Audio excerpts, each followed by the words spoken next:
एक छोटे से गांव में जैन नाम का एक 15 साल का लड़का रहता था।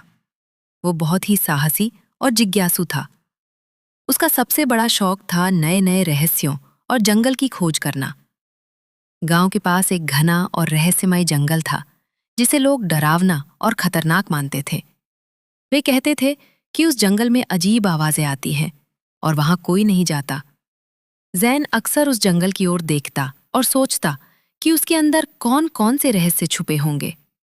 वो अपने दोस्तों और गांव वालों की कहानियां सुनकर और भी उत्साहित हो जाता। उसने तय किया कि वो खुद इस जंगल का रहस्य पता करेगा। एक सुबह जैन ने अपने बैग में पानी की बोतल, टार्च और छोटी चाकू रखी और गांव से निकल पड़ा। सूरज की सुनहरी रोशनी में वो धीरे धीरे जंगल की ओर बढ़ा। जैसे ही वो जंगल के अंदर गया, वहां की घनी छाया और रहस्यमय वातावरण उसे थोड़ा डराने लगा, लेकिन उसने हिम्मत नहीं हारी।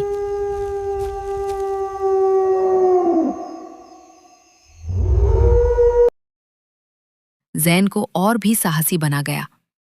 आगे चलते हुए जैन ने देखा कि जंगल के बीच में एक पुराना खंडहर मंदिर छुपा हुआ है। मंदिर की दीवारों पर अजीब और रहस्यमय चिन्ह बने हुए थे। उसने अंदर जाकर देखा और पाया कि वहां एक प्राचीन नक्शा रखा हुआ है। नक्शे में जंगल के भीतर छुपे रहस्यों और खजाने के रास्ते दिखाए गए थे।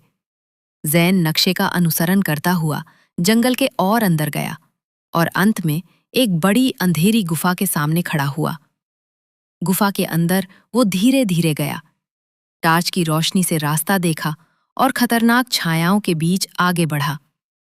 गुफा के अंदर उसने देखा कि एक पुराना लकड़ी का संदूक रखा हुआ है। जैसे ही उसने उसे खोला, उसमें सोने के सिक्के और बहुमूल्य आभूषण चमक रहे थे। गांव लौटकर उसने सबको अपनी साहसिक यात्रा और खोज के बारे में बताया।